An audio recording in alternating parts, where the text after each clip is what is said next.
Welcome, everybody, to a technical difficulties free version of the PhinManiacs.com podcast. We're not doing it live tonight because equipment failures, unfortunately. But we do have a show for you. We're not going to leave you guys hanging. So you're probably listening to this early in the morning on your way to work. So if you are, well, good morning, everybody. So today we have our great show with us ready. We got an interview with Troy Drayton and Ndidi Massay of Rise. So hopefully we'll be able to get that going right. And we also have, of course, Ron Kniff and Max Himmelrich with us today. My co-host Chad Ronnebaum is currently on vacation, enjoying some time with his family. So we wish him a good time there. But good morning, gentlemen, or good evening, whenever you happen to be listening to this show. How's it going, Lewis? Good evening. Or good morning, whatever. We'll find out. Good afternoon. Either way. Winter I'll solstice. say good morning just in case. Good night. Winter solstice. Okay, so anywho, so we got a few topics tonight. We're gonna go ahead and get started by talking about the season expectations. So I want to make sure that we actually get this discussion in. So, and since Max, you're the guest, since Ron is more regular than you are, so I'm gonna let you go first here. What are your expectations for the 2016 season? We've been hearing a lot about what it is that Gase has been doing, what's been going on in the locker room, the way things have changed in the coaching staff, the coaching approach. So now with everything that we've heard, everything we've seen from OTAs and minicamp, what are your expectations for 2016? Well, I think we have to divide this up in a couple ways. First, I'll address the elephant in the room whenever, a Dolphins fan asks about expectations. The T word is in there. So I'll just talk about it right now. For Tannehill, what I need to see a little bit more than we saw from Jay Cutler last year, but on that general path, which is that he sees what the offense is. He clearly understands the main goals at the line of scrimmage, and he can execute them. But, we clearly saw with what they were thrust into in Chicago and what Adam Gase is now thrust into in Miami, this offensive roster is worlds better than what Chicago's was last year. But right now, I'm only worried about Adam Gase's ability to manage the running back group. I don't think he did a great job of it last year in Chicago. That's my only complaint about his offense. I thought he did a great job of it in Denver.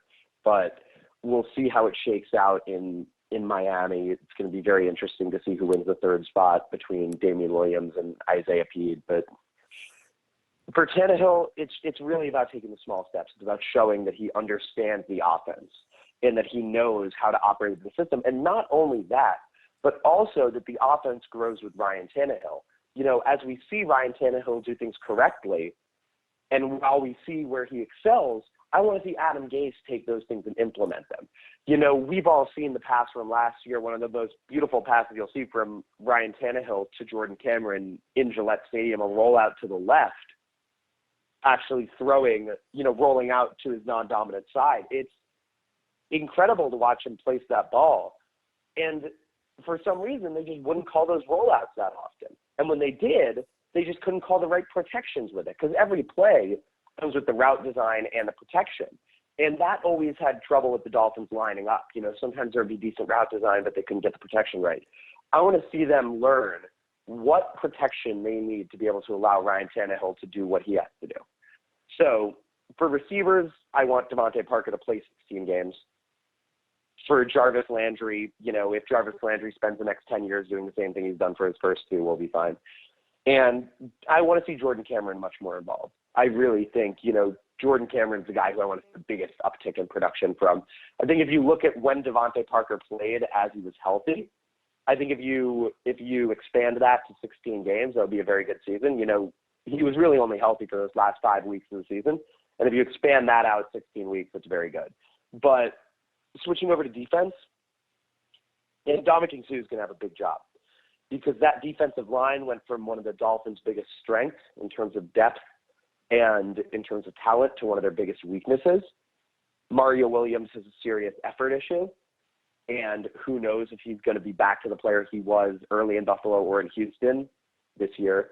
Cameron Wake is going to be switched into a rotational role, and Vance Joseph has made it pretty clear that that's happening regardless of the opposite defensive end position, which likely means that Andre Branch is starting, which is a pretty big downgrade, because I don't believe Andre Branch is as good as Derek Shelby, and Derek Shelby didn't even start last year. And then you look at guys like Terrence Fede and Chris McCain, And when you're throwing out names like Chris McCain and Deion Jordan as potential necessities at the position, that's when you know you're in trouble. Moving back a step, I don't love Kiko Alonso as a 4-3 inside linebacker. I think he's great as a 3-4 because then you could add a thumper alongside him. But the Dolphins really needed one of those downhill run-stopping linebackers, and they really didn't get it. Jelani Jenkins will be fine playing the weak side. Koa Misi has a very limited role as an outside linebacker in what the Dolphins do, but he'll be fine. I'm not worried. And then moving back into the secondary, Rashad Jones, people were pretty foolish to think that his holdout would actually last more time than it did. I'm surprised it lasted as long as it did. And then IAQ will probably start opposite him, maybe Michael Thomas, who knows. But either way, safety is going to be fine. You don't need if you have one very good safety, Rashad Jones is the top 5 safety in the NFL, you're more than fine. I'd much rather have the talent at the quarterback position where the Dolphins are barren. I mean barren. You have Byron Maxwell, who is very disappointing in Philly. I expect him to be average next year because he's going back into the scheme that he plays well. And I really expect him to be average, but that's pretty much it. I have no idea what to expect from Xavier Howard. No idea. But you can't really make that judgment with rookies yet, especially at the quarterback position. We saw what happened with Trey Waynes and Marcus Peters last year. People thought they were going to be pretty close in their production or in their level of play as rookies. And then you have Bobby McCain and Tony Lippett. I mean, Tony Lippett, this last year was his first time playing cornerback full time. He was partially a wide receiver at Michigan State. And this is a guy that people are thinking could be a starter. It's a very, very, very strange situation that the Dolphins have found themselves in terms of the areas in which, going into last year, I thought Bryce McCain would have been fine. Bryce McCain was a liability almost every week. And Brent was obviously a huge liability last year. But the secondary won't be vastly worse than it was last year, but it was pretty bad last year. I mean, we're going to have Sammy Watkins running all over us if he's healthy. And, Julian Edelman and Gronk and all these guys in the division, Eric Decker and Brandon Marshall. The Dolphins are in a division with some of the league's best receiving corps. So it's going to be rough. And the offense is really going to have to carry the team. They're going to have to score 28 points a game at least, 35 points a game sometimes. And, I just don't think that that's the kind of production that you can get from a team with – the Dolphins receivers are a very good group, but – I'm just not sure. My prediction and what I wrote was 6-10. I would not be surprised by 7-9. But there's also usually a surge when you hire a new head coach if he's the guy. I think all signs point to Adam Gase being a pretty good hire. But if he can get that surge, even 8-8, I would consider a massive success for next season. I would not be surprised whatsoever if the Dolphins went anywhere between 4-12 and 6-10. Yeah, it's kind of Max where I saw him at. I really just see 6-10.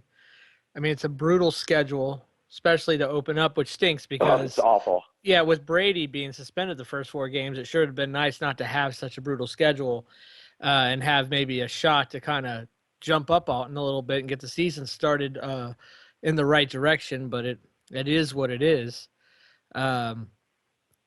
The Lippett thing was interesting because I was thinking about that. I mean, if Lippett, I've even heard that Lippett could be beating out Xavier Howard right now. And if that's the case, I mean, even though Lippett's a second-year NFL player, Howard still has more experience playing cornerback than Lippett does, honestly. So that makes me Efo could be a good guy to come out of nowhere. I mean, I didn't expect him to be healthy because I thought, not even the Browns could be ridiculous enough to cut a player who is as promising as he was in college if the health was improving. But the Browns continue to do things like draft Cody Kessler early and draft players like Scooby Wright. So the Browns keep proving me wrong. But that could quietly be the biggest impact signing, the biggest move other than Laramie Tunsil made by the Dolphins this offseason, if we can get solid impact out of him, because he was a stud in college. Had the Patriots cut him, I'd be more nervous. The Browns do Brown things. So I don't really – the Browns I are don't worse, oh, my God, the Browns the cut him. He must be garbage. No, probably that means he's really good. Right, exactly. Yeah, so I don't really worry about that. Well, I'm sure Cleveland is too happy about the Cavaliers right now to worry about Yeah, what we the could Browns say do. whatever we want. We could say whatever we want about the Browns right now. Yeah, everyone in Cleveland is still running around shirtless, following J.R. Smith around. Nice. Hey, I'd follow J.R. Smith I'd follow. around. I was just about to That say. sounds like a good I wish I time. could follow. I saw some of the video. I'd love to be following J.R. Smith around right now. But yeah, I think we're all kind of on the same page. I'd love to see what you think, but it is a bleak place for a fan base that is usually full of optimism at this time of year. Yeah, I think as a fan base for sure, the expectations have definitely been tempered on what we can do. But I have to say I'm very excited about all the buzz around Gase, and I'm not talking about the internal buzz from the locker room, because you always hear that every year from every team, and throughout the NFL. Dolphins are no different. It's more the external buzz around Gase that has me extremely encouraged. And these ex-players that have played for him come in to visit the team. And that's very encouraging to me. They could go to any of the other teams they played and do these things. And Peyton Manning and Wes Welker and I believe Reggie Wayne. Those are all that is exciting. I know he was the number one coaching prospect this year, and I'm glad that we were able to get him, because the Dolphins have gone after their number one coaching prospect many times in the past and never been able to seem to land him of recent years. Probably since Jimmy Johnson, honestly. Since Jimmy Johnson, they've been settling. And I guess Dave Wannstedt was supposed to be the heir apparent to Jimmy Johnson, but since then they've just settled at head coach. Well, or I just will found say some kind of, like Tony Serrano Nick Saban was a big get. Nick Saban. Okay, that's right. Yeah, but it didn't work out very well, of course. But yeah, We don't talk about Nick Saban. We're talking about the pursuit. But if we're talking about ways to be optimistic, I love the Dolphins draft class. I absolutely love it. I don't necessarily love the distribution of picks. I think they should have spent some of their picks on defense when a certain Alabama inside linebacker was sitting on the board in the second round, but I'm not bitter. And yes, then, yes, I am. And I love Leonte Carroo. Leonte Carroo is a great addition. Leonte Carroo could be even better than Rashard Matthews was for the team, and he could get there faster. Jakeem Grant is a great pick. I was very worried when we picked Kenyon Drake that he would be on special teams, and I don't want that because he has to be the second running back. Without him, you're dressing Isaiah Peed, and that's dangerous. And I will say this about Jakeem Grant. Just in meeting him a couple of times already, it's becoming pretty apparent that a lot of the draft class and a lot of the rookies, they kind of follow his lead. So he's the smallest guy out there, but he's the alpha male. Yep, and that's what they went with. Xavier Howard was a pick that I understand because I finally saw them make a pick that the coaching staff wanted. Like, thank God there's finally some communication. They got a walkie-talkie. But I've watched Thomas Duarte a lot. I saw all of his games in college, obviously, as someone who watches UCLA every week. And I think he's the perfect piece to complement Deion Sims, who couldn't catch a cold. And so you're going to have your three tight ends, because I think we all know Jake Stoneburner was a pleasant surprise last year, but I don't think anyone expects him to really be much. And I really like where they went with the draft class. And obviously they drafted the best player in the class, Laramie Tunsil. Laramie Tunsil could be the Jonathan Ogden of the Dolphins. Well, so far it's not looking good, and that's something that I'm wondering about. What were you thinking? Well, that's not true. Jonathan Ogden started at guard as rookie. Well, but that's not what I mean. I don't mean like where they finally put him. I mean the reports are that Tunsil is struggling a lot more than the Dolphins are trying to play it off as. Let's wait till they put some pads on, and let's not listen to Omar Kelly so much. If we do those two things, we'll be all right. In the same breath that we talk about reports like that, we have to talk about the reports from last year that Dallas Thomas had improved. Well, I was one of the ones who fell for that, so oops. I was sitting there. You and I were sitting there. The three of us were all sitting there together, actually. And we all saw it. We saw that the offensive line was getting beat up. But the thing is, we just made excuses because we said, we have this dominant defensive line. The defensive line didn't end up being so dominant. Nope. And one guy who's been falling through the cracks, who we should talk more about, and who I'm writing an article about currently, actually, is Jordan Phillips. Jordan Phillips played pretty well last year down the stretch. We could have a serious asset in Miami in Jordan Phillips. And you look at that pick by Tannenbaum, and at the time you're scratching your head and you're saying, what was that decision? Maybe he knew. Maybe he knew what the defensive line was going to end up looking like this year and said, we're going to need help. We need help bad. And what Jordan Phillips affords the Dolphins, and the reason they didn't cut Earl Mitchell, the best defensive snaps for the Miami Dolphins in 2015 were when Ndamukong Suh would switch over to defensive end. If they run Suh at defensive end and play Mitchell, I like this defensive line much more with Mario Williams, Jordan Phillips, Earl Mitchell, and Ndamukong Suh, much more than having Andre Branch out there. What about Jason Jones? Yeah, Jason Jones and Andre Branch are the same player. Like, they're both just depth guys who have found their way around the league. They'll be fine. They'll be, like what Kelvin Shepard was. Kind of like what Kelvin Shepard was. No. Kelvin Shepard was bad, man. That's not what we want. No, he was not. Not in the last 6 or 7 games. In the first 10 games, it was a train wreck. Ooh. He improved a little bit. Dude, once he bumps into a 5'9" wide receiver and who's like weighs 100 pounds less than he does, then I have problems with him. Oh no, I have problems in that regard, but that's what I'm saying you're going to have with Andre Branch and with Jason Jones. These guys aren't Derek Shelby. I think, we're not talking about Terrence Fede. I'd much rather rely on Terrence Fede than Jason Jones. Wow. Terrence Fede showed flashes. We all remember the Vikings game. I really think that the defensive line has a chance to play well. I'm not saying they're going to be what we thought. Last year they're not going to be world beaters. Yeah, last year I thought they were going to be a top 2 or 3 defensive line in the league going into the season. I really truly believed that. That obviously didn't end up being the case. They mightily struggled to stop the run. That was the biggest problem. Is that when teams scouted the Dolphins, they knew that Olivier Vernon couldn't set the edge and stop the run, and that those moments had kind of passed him. So they would cut block Suh and run around the Wake or Vernon, and that's what we saw all year long. Well, now, I think Williams does a better job against the run than Vernon did, and I don't think they're going to play Wake 3 downs anymore because I just don't think he's a 3-down guy anymore. So I think they'll that defensive, or I should say that offensive game plan against our defensive line, I don't think is going to work as well this year. So I think we have a better shot at being a better defensive line. I feel like our depth isn't bad with some of the guys we've added. Well, let's think about this also. Something that the NFL kind of slid under the rug was their little rule change that cut blocks aren't legal anymore. Yeah, did that rule change actually take effect, Max? Yes. Okay, because you're right. I had heard they were talking about it, and I was like, "Sweet, that's awesome," and that's perfect because that's all. Ndamukong Suh is going to feast, and maybe that's Jordan. All we saw, and Ndamukong Suh last year, I think we can all agree. If anyone is listening who was under the impression that Ndamukong Suh was not every bit the player he was before last year, he was. He was dominant. He dominated every snap.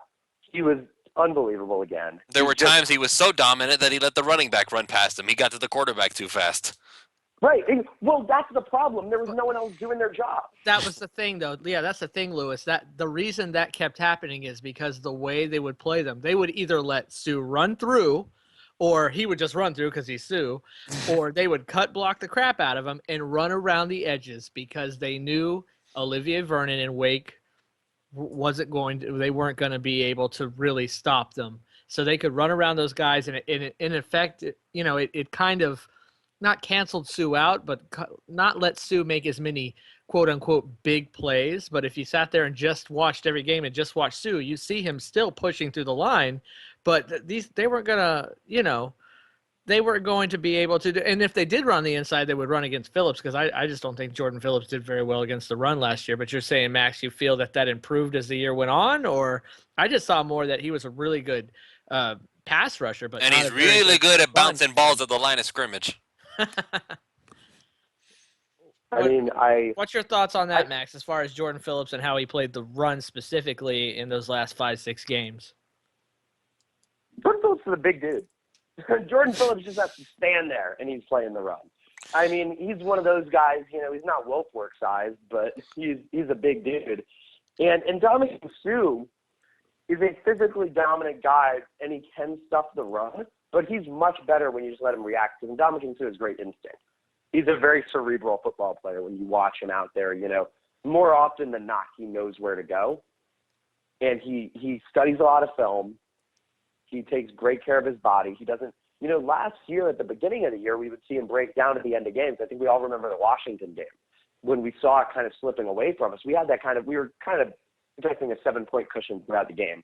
And then towards the end of the game, we kind of saw that start to slip away, and we saw the defensive line start to fade. And we said, oh boy, we need something. We need someone to do something. And luckily, Jarvis Landry was the one who bailed them out and, had that punt return for a touchdown. But if it weren't for that, we probably would have lost that game. And if we had lost that game, then we probably would have ended up being able to draft DeForest Buckner or something, but whatever. And it's hard to look at the Dolphins' defensive line and figure out exactly what we're going to have next year. Ron, you presented a case where they actually play pretty well, and the case makes total sense. There's a lot of potential. I am of the mold that I don't like taking chances on guys like Mario Williams. Would you have rather paid OV? Pardon? Would you have rather paid OV? Not what he got paid. Are you kidding? That was the biggest. That's money? crazy. They're paying him Sue money. Yeah, he'll be cut every in 2 time years. I watch film. I've watched every game again throughout this offseason. I counted Olivier Vernon's sacks. Olivier Vernon had 3 sacks that were actually his. And Ndamukong Suh flushed him out for another 6. I counted 3 sacks that Olivier Vernon truly generated on his own. And 2 were in one game. He had a good week. And, of course, the whole setting the edge thing. Right. It's what the Giants did was so anti-Giants and so against their mold that I don't even know how to look at it. Because Tom Coughlin, when the cat's away, the mice will play. Tom Coughlin left, and they went crazy. Janoris Jenkins for that much money? Yeah. Well, you know what, man? Everybody's it's Donnell Ellerbe, Philip Wheeler, and Mike Wallace all over again. It makes me want to throw my head through a window. It's like I don't know how these teams don't look at the 2013 Dolphins and say, maybe we shouldn't do that. Who spent a lot of money in free agency and did it right? The Raiders. The Raiders were smart this year. The Raiders also had a lot of money to throw away. They had money they had to So did the Giants. Or they were going to be just handing out checks. And so did the Jaguars. The Jaguars did a pretty good job. Jags, too. They had money they had to spend. They had to get to the floor. Malik Jackson was overpaid. Malik Jackson did get overpaid, but I'd much rather overpay Malik Jackson than Olivier Vernon. I think Malik Jackson's a better player. Well, you know what, man? The whole money thing is kind of moot at this point because it's just going to keep going up and up and up and up and up. Well, it should, because the NFL currently has a salary cap at $154 million, while the NBA is at $97 million. The only difference is that the NFL splitting it among over 3 times as many players on each team. Well, this is true, but I mean, I digress. It's not that's just something we're going to have to That's deal a different conversation. That's a different conversation. Yeah. And here's what I figured out: tracing back this free agency, and then we'll get back on topic in a second. I know I'm making Lewis squirm right now. That's fine, man. Don't worry about it. Number 19 is cursed for the Dolphins. We all know that. Do you know why it's cursed? Why? Because the football gods hate inflated quarterback pricing. Do you know who the original inflated quarterback pricing was? Was it Tom Brady? It was Scott Mitchell. Oh, number wow. 19. That's a long time ago. Scott Mitchell had a solid season for the Dolphins. Not quite Matt Flynn flash in the panty, but he wasn't great. He left, he got paid big money, and he was a bust with the Lions. Yes. So, yes, he was. But big money back then was like $55 million. Well, multiply it, add half again on. Mm-hmm. And that's what he would have gotten now. We can figure out these equivalents. he was that first, free agency quarterback. And I keep trying to tell people, can you guys imagine what the Denver Broncos would have paid Ryan Tannehill on the open market? Oh, my God. Yeah, they would have bought him in the heartbeat. They would have been Super Bowl favorites. Ryan Tannehill on the Broncos, Ryan Tannehill would have had a chance to be a Super Bowl favorite. And this would have been the year that Ryan Tannehill could have been a free agent. Depending on the option, whether they picked it up or not, I'm sure they would have picked it up. But it's crazy to me that people also think that Tannehill's overpaid. That's just mind-boggling. He took such a team-friendly deal. Lauren loves Miami. They're probably expecting their first child any day now. But it's crazy. Yeah, that definitely was a team-friendly deal because it's pretty much now after this season a series of 1-year deals of which the team can say, okay, we don't want you anymore. Okay, at any time, any season, they can decide, no, we don't want you anymore. Yeah, I believe I had heard this, of course. I don't know if it's true, that his agent told him don't sign this deal. But I don't know. We'll see what happens. I can tell you that I can tell you because I'm being familiar with the situation from people I've spoken to. Ryan Tannehill told his agents from the get-go that he wanted to stay. And his agents knew that, and his agents, obviously, it wasn't an optimal deal for them, but because the agent obviously wants them to sign the deal for the most money. But it's the deal that Ryan Tannehill wanted, and he was happy to sign that deal. And Ryan Tannehill is a strong believer in himself. He's the king of quiet confidence. He doesn't, that whole 1 year thing doesn't bother him. He can take that. Ryan Tannehill has been a pretty good quarterback when it matters, even in games. The third and fourth down doesn't bother you, and the whole it factor. What do you mean third down? The fact that he has to throw the ball away because he's got someone in his face? That's not his fault. I think the thing that bothers me more is when he holds onto the ball on first and second down. That bothers me much more. But he does struggle going through reads. But we saw, I think was it his rookie year or his second year? I think it was his second year against the Falcons. He had that great throw. Deion Sims caught it with one hand. Yeah, that sounds familiar. Yeah, that was the Falcons' second year. Yep. Yeah, the chart, because I always know second for sure because of the New Jersey. And then he had the drive against the Chargers that year to win that game. The Dolphins beat the Seahawks in a close game. I don't remember. That was Tannehill's rookie year because that was 4 years ago because we're playing them again now. Wow, time flies. And he's able to make those plays. I did a full article breaking down the goal line series against the Indianapolis Colts last year. And you watch Tannehill. I watched him miss 2 reads. I watched him have one play where he had no chance at it. It was just awful route design. Some players were literally doing nothing. And then on fourth down, we all know what happened on fourth down in that game. The offensive line didn't know the snap count, and 3 shot on Tannehill. And open season on quarterbacks. Right, it's open season on quarterbacks in Miami. Well, hopefully that changes. Okay, so what we're going to do now is we're going to go ahead and play our interview with Troy Drayton and Ndidi Massay. So sit back and enjoy, ladies and gentlemen. We are joined now by Troy Drayton, former Miami Dolphins tight end and the manager of youth and community affairs, and also Ndidi Massay, the executive director of the RISE Initiative in Sports for Equality, otherwise known as RISE. It's nice to have you here. Thank you. Thanks for having us. All right. So now you guys have got something pretty big going on in the next few days. It's the 9th annual 7-on-7 high school tournament. You're going to have a bunch of high school teams going from throughout the Tri-County area. You're going to go and have some fun with these kids having some football tournaments. So first of all, I want to ask you, Ndidi, tell us a little bit about the RISE Initiative and exactly what it is that they have in there and what's their role in the 7-on-7 tournament. Well, quickly, RISE is a nonprofit organization where our mission is to use sport as a platform to advance race relations in our country. So we're really excited and grateful to the Dolphins for this partnership opportunity this weekend, where we'll get an opportunity to have some of our curriculum and have a keynote speaker that will talk to the high school football players. And we're excited that we'll get an opportunity to really make an impact. RISE, we have a 3-pronged strategy on how we plan to make an impact. And one is a public awareness campaign. The second one is strategic partners. And the third one, and the most important, is education.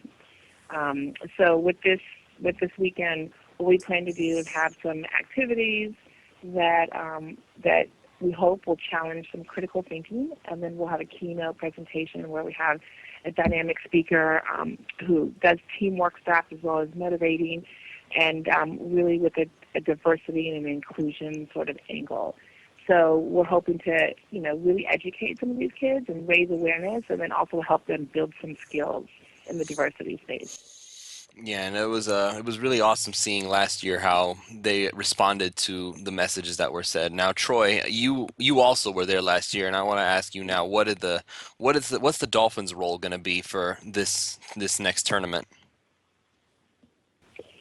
Ultimately, our role is to be stewards of the game, and we're trying to bring transformative programming to high school and youth football, and so it's great to have RISE as a partner in this whole thing, and it's great that we can incorporate them into our character development piece and all the things that they bring to the table. So we're happy to do that, and we're just excited to have them as a partner to bring their programming to everybody in South Florida. Not only the high school students, but this year we're adding youth.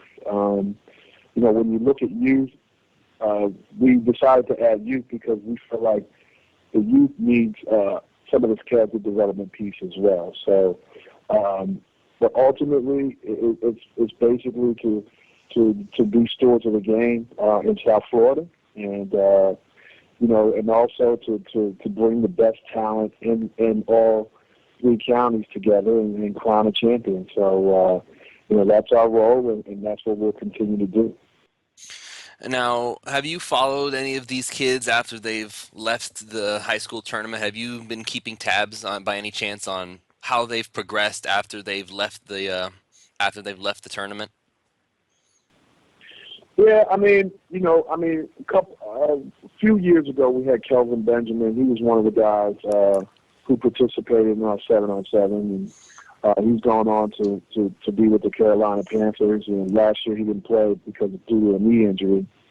But when we look at a lot of the guys who have graced the fields for us in the previous 8 years, there's so many guys. It's numerous because when you look at all the talent here in South Florida, and these kids are going to school and they're playing 4 years, we look back and say, hey, I remember that kid when, he played in our 7-on-7 tournament. So we all know that South Florida is a hotbed for the talent across the United States, and I think we host probably the best high school and youth tournament and all of the NFL. So the last previously 4 out of 5 years, the national champions come out of this tournament here in our South Florida tournament. So we're proud to say that. So we're just looking forward to, again, changing the lives and transforming these kids, not only high school but the youth, and RISE is bringing their initiatives to the table as well. So we're happy to be partners with them. Hi, this is Ron Caniff. How you folks doing there? Ndidi, I had a question for you. What impact has RISE made so far, in your opinion? Well, we're literally less than a year old, so we're really we have been with our education in pilot mode, but we delivered a pilot program actually in the state of Michigan with 3 high schools in January, and it was an 8-week program, and we were able to really study the program and study the curriculum and tweak it. So I think the Dolphins and the kids in South Florida will get the benefit of a tweaked curriculum this weekend, but we were able to learn a lot. We did a lot of interviewing with the kids, a lot of interviewing with the coaches, and what we really found out is that literally 8 weeks, and it was 1 hour a week for 8 weeks. It literally changed some of the kids' lives. They're looking at race differently. They're looking at respect and understanding differently, and they're definitely being more inclusive. And what's really interesting is that some of the impact that was not intended was that the team started working together better, and they actually started winning more. And even one of the teams that we worked with, the coach said, it was a girls basketball team, and he said, they were winning games that they really had no business winning. And I think that that's sort of what our program helps to do is when you're inclusive and you can figure out how to put differences aside, you can work together better as a team, and ultimately, that ends up being success. So we're really excited about that. I mean, it was a small number of kids. It was a little bit over 100, but it was, literally our first time that we delivered our curriculum. So now we're expanding. Again, we're thrilled to work with the Dolphins, and we'll be in front of over 1,000 people this weekend, as well as we're starting to work with universities, and we're going to go back and work with the same high schools and increase our numbers of high schools. And then we're actually in the fall, we're going to work with the Dolphins in the United Way in some of the middle schools in the Miami and the Fort Lauderdale area as well. So looking forward to that and just getting that program out to more numbers of kids and then really evaluating the impact that we've made. And how easy would you say it was to get the coaches on board with some of these kind of programs that they're probably not used to? Some of them are just worrying about coaching football or basketball and not really thinking about this kind of thing. How easy was it to bring the coaches on board so they were very involved in it? So initially, we definitely had to sell them on it and tell them that this was a good thing to do, and that we had Dr. Keith Harrison out of Central Florida, which is one of the top programs in diversity and sport, helped to initially develop this curriculum. So I think that helped because we definitely had reputable academians work on the curriculum, but it was a little bit of a selling. And I think now that we have the coaches speaking out, some of these coaches speaking out on our behalf, and some of the kids speaking on our behalf, I think it's a little bit easier sell. Also, one of the great things is that we have Mr. Ross behind this initiative. So for all the folks who are receiving the curriculum, they're receiving it at no cost. So I think that the more we do this and the more impact we show and success that we show, the more that people will want it. And in fact, right now we're still in a controlled space because again we're less than a year old, where we're turning people down. So there have been people who've heard about us and want our programs, and even one is my alma mater. Is saying we need your program, we want your program, but again we want to be in a very controlled space and really show success and show impact before we scale it across the country. Okay. And now one more for you, Ndidi, before I move back to Troy. What kind of an impact do you think you would have to make before you feel comfortable doing that sort of a thing? I think we need to show that literally. I mean, I know it sounds optimistic, but that we're changing the world. I mean, we literally have to show that these kids are we're looking for behavioral changes is what we're looking for at the end of the day. We're looking for people to treat others with more dignity and respect and understanding and to include all. So I think it's really hard to measure success on that, but we're looking for behavioral change, and we're looking for kids, because I mean that's our future, and that's where we're going to see changes with kids. So we're looking for them to really learn skills and become educated in diversity and in race specifically, and start to treat each other a little bit better. We also, sort of to bring us back to what we're doing this weekend, I mean, we think that what makes us unique is it's all through the lens of sport. That it's not necessarily about the sport, it's about life. But we think that sports is such a good platform. It's a natural unifier. It's a place where teams have to come together and have to put differences aside in order to work together. And then even the fans and the communities that that rally around their teams, like South Florida rallying around the Dolphins. I mean, you see strangers all the time in the stands or in a bar, giving each other high fives, and they can come from completely different races and genders and socioeconomic backgrounds, but yet they can rally around their team. And so we want to really take that ideology and those skills and take it outside of sports and into communities and into neighborhoods, And we think, again, sports is a great platform that can unite people. Well, hopefully things work out that way. We can always use more good, positive change in the world. Now, Troy, I know that you mentioned Kelvin Benjamin as somebody you've kept track of, but I wanted to know, you don't have to say any names or anything, but have you been able to talk to any of these kids personally where they have said that, wow, this has really been something that's helped me change my life? I think, a lot of the programming that we have in our youth programs, when you talk to not only the high school players, but you talk to the high school coaches and some of the youth players and coaches, and even the parents, they always say, wow, like you guys are, this is what I envision my child going to, or this is what I envision my child doing in a different program. So I think we're only scratching the surface of what we can do with our programming. I mean, we have great leadership and and us partnering with RISE and different initiatives. We're searching to find the best avenues to help develop these kids, especially with character and all the things that are going on in the world. So I think everything that we're doing, we're going to be on the cutting edge. We want to be the first to do it, and we want to perfect it, and we want to continue to grow it, and just like we're going to continue to grow the game. I mean, that's ultimately our responsibility in these programs, is to grow the game, make the game safer.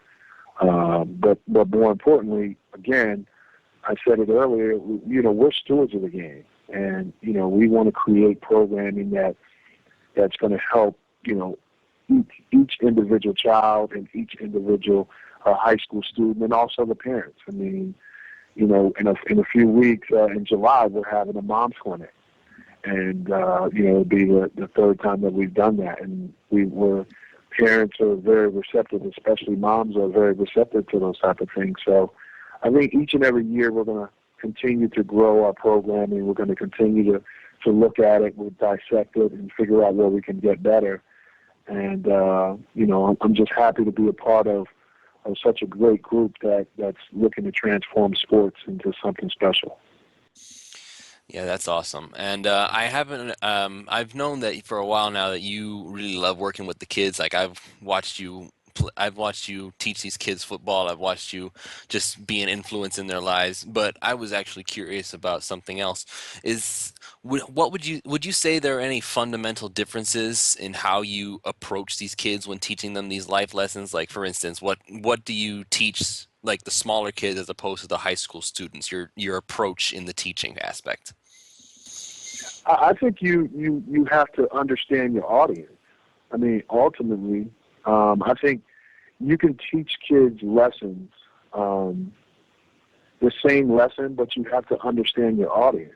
And I think that's what we do. We try to understand our audience, and RISE is a perfect example. I mean, this year we're adding youth programming into our symposium, and RISE has been able to come up with some ideas to accommodate the same programming, but to a different audience, not a high school audience, but to a youth audience. And, that's where we said we're on the cutting edge, because we're able to seek out and we're able to understand our audience and to tailor things to meet those needs of that audience. So, when you look at all the things that we do and all the programs we have, it's our job to assure that we're adding a character development piece into some of the things that we do, because it's a huge part of sports, and I think it's something that is missing. People think that it's all about going out and playing sports, is about wins and losses, but you have to teach the kids life lessons. It's about the life lessons that they're going to learn, on the football field, and how do you teach them? How do you tailor a message that you have for a high school student to the youth? And again, I think RISE is a perfect example of that. They're tailoring the same message to a youth audience, and that's our job. Again, our job is to be stewards of the game. So we have to find ways to tailor our message to the youth as well as high school and any audience that we're trying to reach. Yeah, I totally get you. And okay, so now, Ndidi, since Troy said that you guys have come up with some ways to teach the youth programs, now I'm curious, like what kind of things did you have in mind that you're going to do differently as opposed to teaching the high school students? Well, I think, again, sort of what Troy was saying, I think it's the same message. It's just a different delivery. So a lot of what we do is we do a lot of activities because I think kids, and quite frankly adults, you learn well by doing rather than sort of just sitting and listening to somebody lecture or just, reading passages, etc. So for instance, we have activities on implicit bias. And, everybody has an implicit bias. And to sort of go through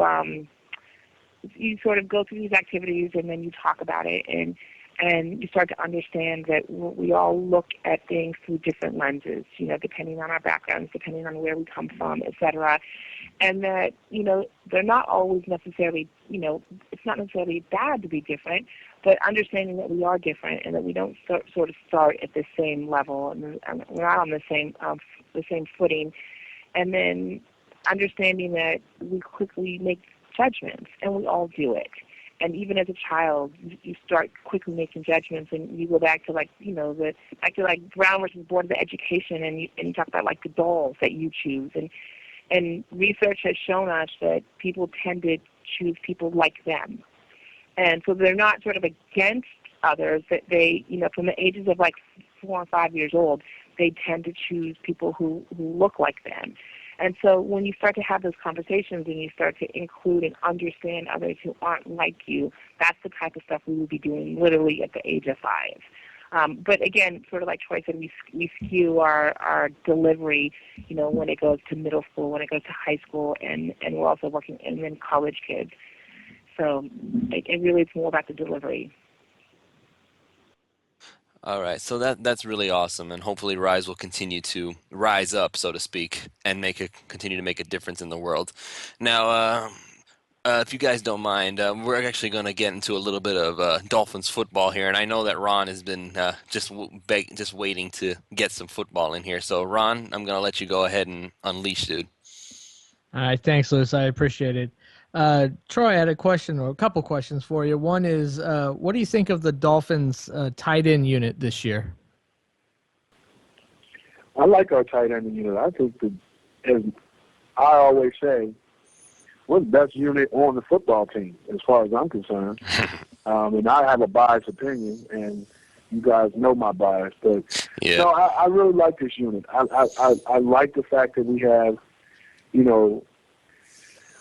all of our guys back, but more important, we're adding in young talent.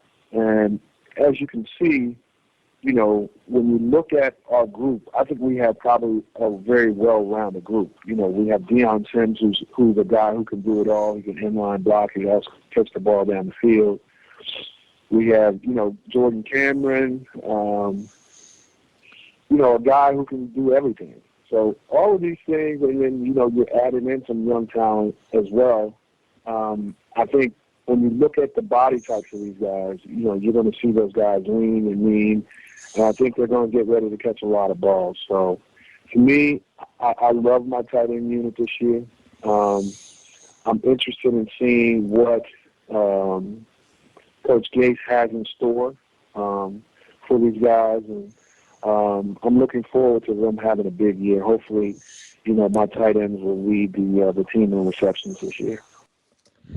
Speaking of some of that young talent on the tight end unit you mentioned, how well do you see Thomas Duarte, that was the 7th round pick, making the transition from a college wide receiver to an NFL tight end? Well, I think if you look at every tight end, I don't think tight ends look at themselves as tight ends more so than they look at themselves as receivers. They're just trapped in tight end bodies. And I think if you talk to the top tight ends, they have a receiver mentality. So, Duarte is one of those guys who he fits right in, because when you look at Jordan Cameron, he is a guy, he doesn't look like your typical tight end. He is a guy who he's very lean. He has a wide receiver body, that he can go up and catch the football. So I think we're just adding to our arsenal of young, talented tight ends. And, I think, he just has to find out where he fits in this Miami Dolphin offense. So I like the addition. He wore my college number, so I know he's going to be good. Nice. Why do you think that Jordan Cameron and Tannehill seem to have a little trouble connecting and kind of getting on the same page? You think that was more coaching and scheme, or what are your thoughts on that? I think it was just that we went to three wideouts a lot, so you kind of saw him off the field. So it's going to take time. I mean, Rome wasn't built in a day, and I just think that, the more you're on the field, the more situations that you're in, the more comfortable you become. So I don't think that's going to be a problem this year. I think, the first year is that transition year, and I think, this year is where you now understand each other, and I think that Jordan Cameron's going to have a big year for us, because I think Adam Gase has some wrinkles in the offense that fits his talent. So I think you're going to see that transition is going to be more consistent. You're going to see Jordan Cameron catching the ball more consistently, and him and Tannehill will definitely be on the same page. So I think it's more transition, more so than anything. And it was also the situations that we were in. We were in a lot of three wide-out sets. So, he wasn't on the field as much as he should have been. But, at the end of the day, it's a fixable issue, and I don't think it's going to be an issue this upcoming season. Now, you keep calling them your tight ends, Troy, which actually begs the question, at least in my mind. Have you ever thought about going out there to help coach these guys up? I don't think they need my help. Listen, Jordan Cameron is wearing number 84. That's like having an S on his chest. So, to me, he's Superman. At the end of the day, I think if any of those guys ever asked me for my help, I would be willing to help. But, I think we have a great coaching staff. And, those guys are handling it just as well. They're handling it. They're doing a great job with our tight ends. But if those guys ever ask me for help, just like Keith Jackson helped me when I was younger, I'd be willing to go out there in the field and show them a few little tricks. Because, tight ends, again, we catch the ball and we never hold when we're blocking. So we're the best athletes out on the field. You've always said that, and I think you'll say that to the end of your days, I'm sure. I sure will. All right, so now I have another question. Have you been able to witness firsthand the sort of atmosphere that's been going on in practice? Because I keep hearing about how Gase is trash talking and the other coaches are trash talking, and everybody's trying to get everybody hyped up. What's the atmosphere been in the facility right before the break took place? I haven't been able to witness it. I like you. I've been kind of reading about it, and I like it. I think it's a big change from last year and from years past. And I think it breeds great competition. Anytime you're going out on the football field, you're competing. You're competing for a job. But I think it's that camaraderie. Guys they don't pay it a lot of attention because they know it's all in great competition. So whatever is going to help push this Dolphin team or take it to the next level, I'm all for it. A little trash talk can never hurt anybody. I got a couple more questions for you, Troy, there. When you were watching the draft and you saw Laramie Tunsil starting to slide down and then Miami drafted him, what was your reaction to that?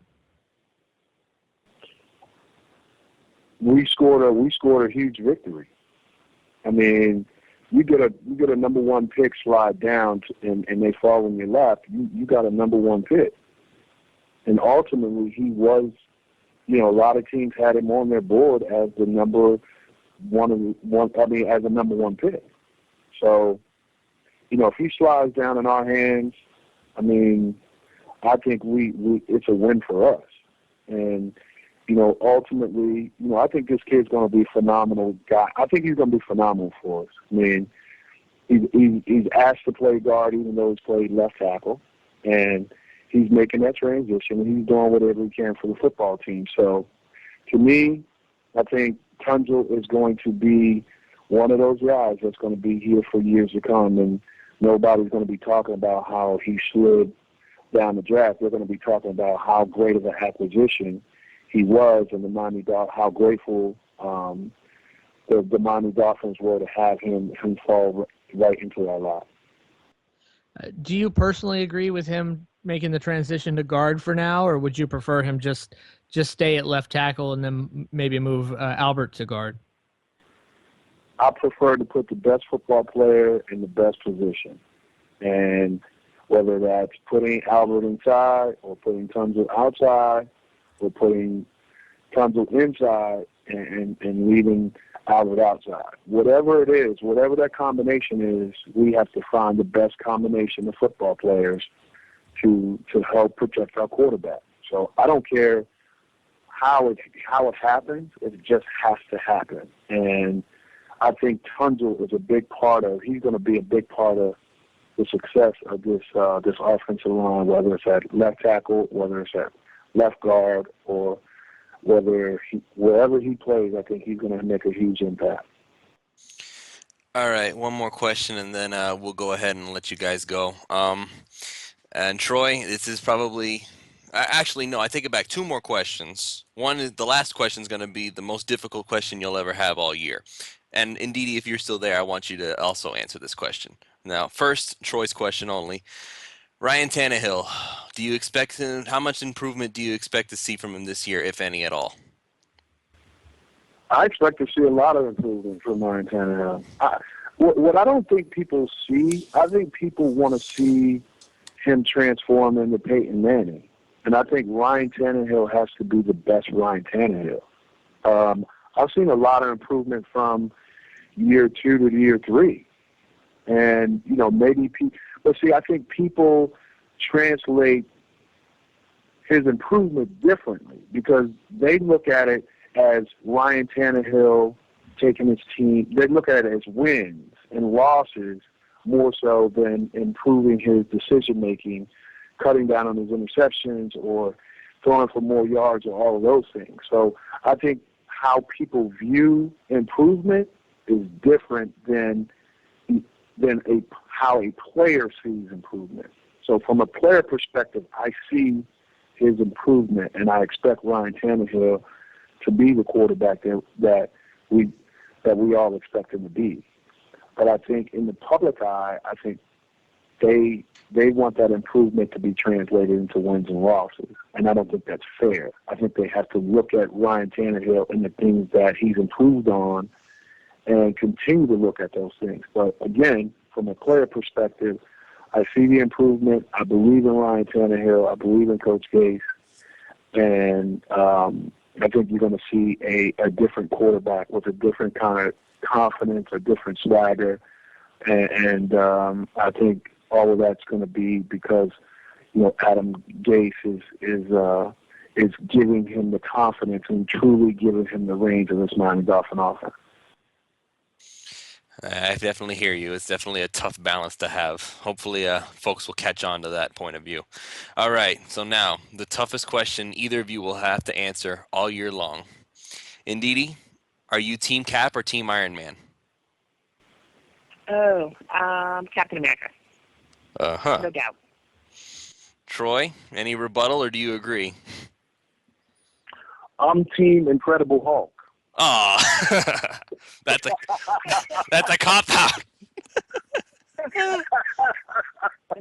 Listen, you know I'm not going to answer questions the way that you want me to answer them all the time.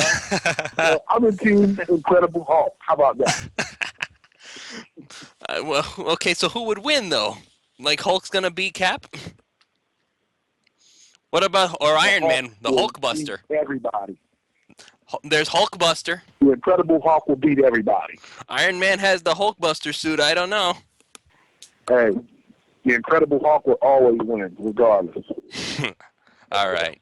I want to thank you guys for coming on with us. We really appreciate you coming to talk to us. Great stuff going on in the next a few days for you guys.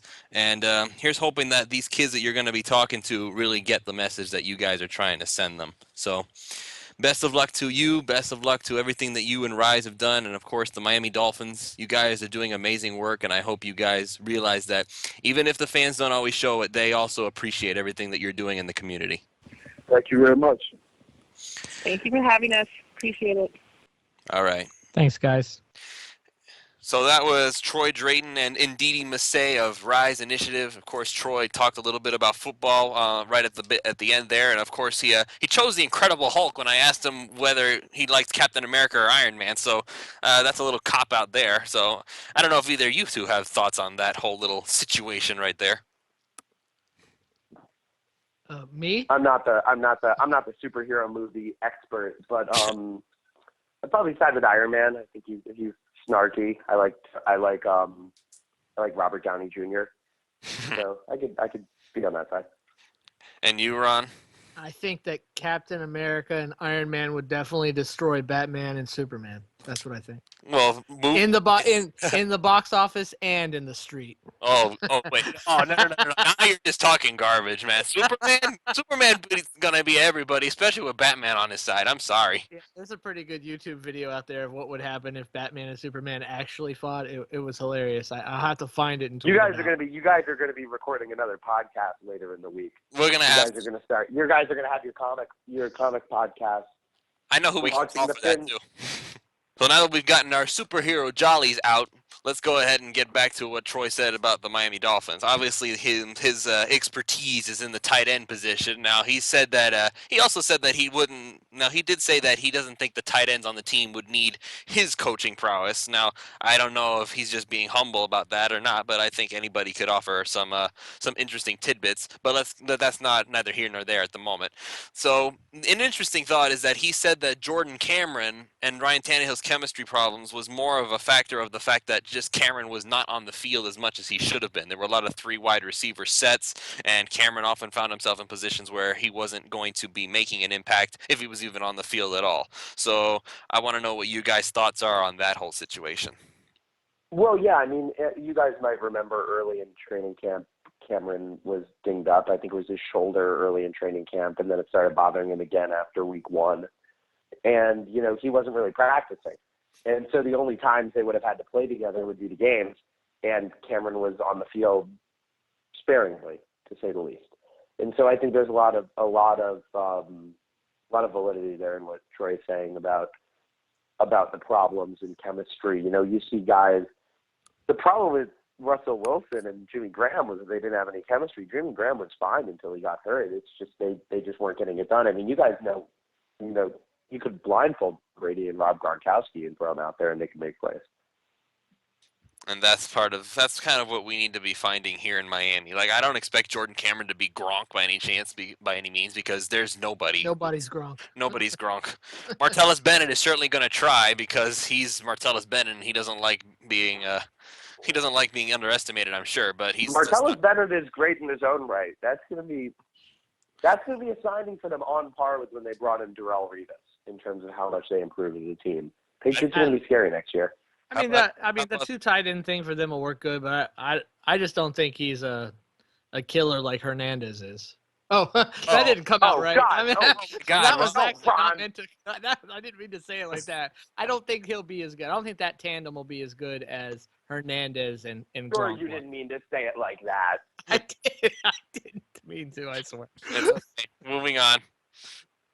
Anywho, well, but anyway, you do have a point though there, Ron, in the fact that I think Bennett is going to be good, but but I don't know if anything will ever be the same as the Gronk Hernandez tandem that they had for that while. I mean, let me just think about this for a minute. It felt like that the best years New England had on offense were when it was either Gronk or Hernandez going out for catching passes. I mean, they didn't even need wide receivers those years because Brady would have one of the two of them would be open.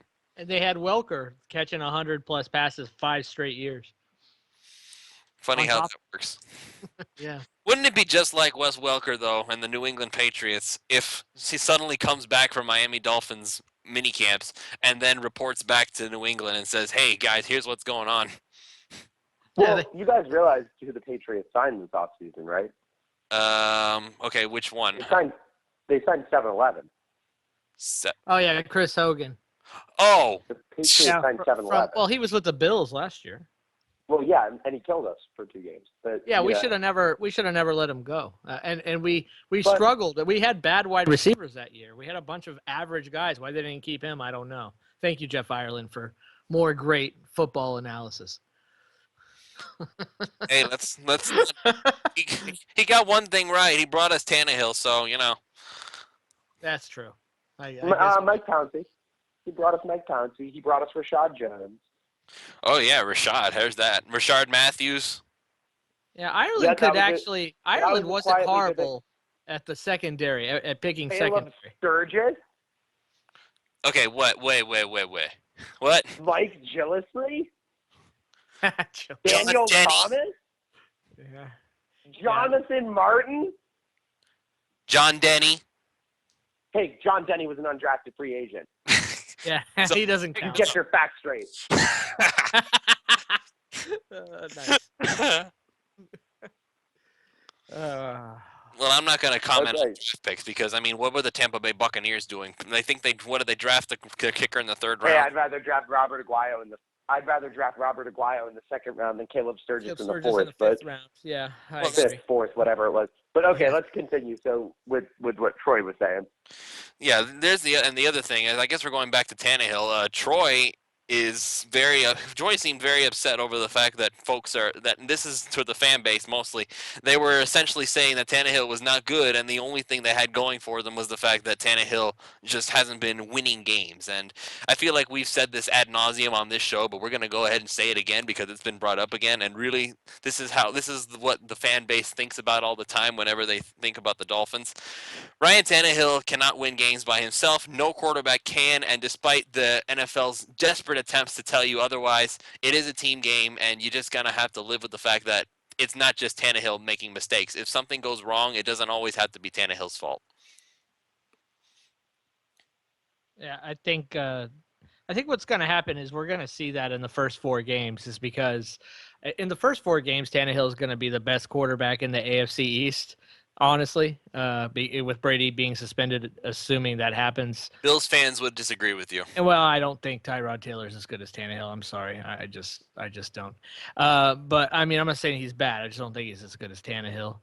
And I don't know that we won't be at the bottom of that division come week 5, honestly. So that to me is kind of going to be almost proof right there. Like, well, you can have a pretty good quarterback play and still not be a very good team. It isn't all on the quarterback. Wouldn't it be just like fans, though, to think that Jimmy Garoppolo, if New England actually wins these games, is suddenly the best quarterback in the league until Brady comes back? Yeah, New England fans will think anything about their team, but whatever. So, other than that, he also likes Adam Gase a lot, which is actually the consensus views on this. Now Reggie Wayne came because of Clyde Christensen, and they had that connection. Adam Gase, actually, let's give props to Adam Gase for another thing that nobody's really talking about. He brought in a lot of highly qualified coaches, like people who have been, I think the weakest link of the whole bunch might be Christensen himself. And even he was in Indianapolis for 15 years. He was there for a long time before he finally moved on. So let's not act like Christensen is a crappy coach. If you're a bad coach, you don't stay somewhere for 15 years. Yeah, that's true. So I'm I'm looking forward to seeing what happens with the coaching staff for sure. I think that part of the Dolphins is definitely going to be improved, if nothing else. That's definitely an improvement from last season to this season. And I mean, other than that, I really can't think of anything else to talk about right now. So, I think we're gonna go ahead and call this one a night. We got some good stuff in. We didn't get to talk about Deion Jordan at all, unless Max, I don't suppose you have any Deion Jordan tidbits for us. Let's just do really quick. If he does come back, where are you playing him? Defensive end, and it ain't great. So you don't think linebacker? No, I mean, like he like, let's not pretend like he was this stud before he got suspended. Yeah, we know. But... Like, let's call it as it is. Like, he was mediocre, and then he got suspended. So, I mean, he definitely showed flashes, but I mean, was his he didn't get to play. Was his heart ever? But Caleb Sturgis hit a couple 50-yard field goals. Was his heart? Yeah, but was his heart ever into it? Was he ever playing to his full potential? Will he ever play to his full potential? It wasn't a he's definitely. Thing. It was the thing. He's a tall tree. He is a tall tree for blockers to strike, and there are a lot of instances where he's stumbling around because he's such a tall tree for those guys to go after. And he's also a defensive end that could run with Rob Gronkowski too. So we can't sit here and say he's not a very athletic player. I don't want to say That's part of why I say linebacker. I don't want to say freak. Let's say with the Deion Jordan conversation will definitely be something we could have when he's reinstated. But the NFL is very unpredictable in that regard. If the Dolphins would kind of play more of a hybrid defense where they kind of work back and forth with the 4-3-3-4. I mean, all defenses do some, but they have their base. Their base defense, obviously, and we're mostly a 4-3. If they kind of morphed more into a little bit more 3-4 as an outside linebacker and a 3-4, that's probably more where Deion Jordan belongs. If he belongs in the NFL at all, we're going to find out. Well, that's a wide nine. I mean, what do you think about that, Max? Wouldn't you say if we were a 3-4 team, outside linebacker, that would be a better place for him? Well, can I cut that off just for a second? Isn't the wide nine gonna be like some kind of a simulation of a 3-4 outside linebacker role? Yeah, but Deion Jordan isn't actually that fast in terms of acceleration. He does a great job, keeping up with guys downfield, but like, he's not the kind of guy who's like Cameron Wake, who's like, shoo, right off the line. He's a big dude. But again, wouldn't that then be better for him to be? Yeah. Maybe in a 2-point, standing upright in a 3-4. He could be a piece in the defense, but he's never going to be third overall pick material. No, I get that. I'm not even saying that. I'm just saying we haven't seen him. Number one, we haven't seen what he can do. We haven't seen his full potential. We have not seen him used correctly. That's the thing. We haven't seen him used right, and we haven't seen him do everything he could possibly do. And we may never. I'm not saying we will. You're correct about that. I'm not putting everything out for Deion Jordan. Trust me, if I was running the Dolphins, all he would be is one of the 90 guys I have coming into camp, and that's where it ends. And I would have not. Well, that's where he will be. Adam Gase has no ties. Not one decision has been made by the Miami Dolphins that included, but we've got Deion Jordan coming back. So I'm sure. I mean, unless they're just morons, they weren't thinking anything but he'll be on the 90-man roster, and that's where it ends. Let's see what happens beyond that. All right. So we're going to go ahead and call this a night. We got in some good stuff tonight. I want to thank Max for coming on with us tonight. Thank you, Ron, for stepping in as my co-host while Chad's on vacation. Chad, I hope you're having a great night. I hope you're having a great time. Can't wait till you get back, though, dude, because, Ron, I love you, man, but somehow it's just not the same without my boy Chad. I understand. No problem. We love you, Chad. All right. So that's going to be it for tonight. So for my pinch-hitting co-host Ron Caniff and our guest Max Himmelrich, and of course we thank the Miami Dolphins for allowing us to have the interview with Troy Drayton and Ndidi Massay. So we hope you guys have a great 7-on-7 high school tournament, and I hope all those kids take the lesson that you guys are going to try and teach them to heart and make them better players and better people in general in the future. So with all that said, I would like to thank you all for joining us, and we'll see you all next week for another, hopefully live, edition of the PhinManiacs.com podcast. Good night.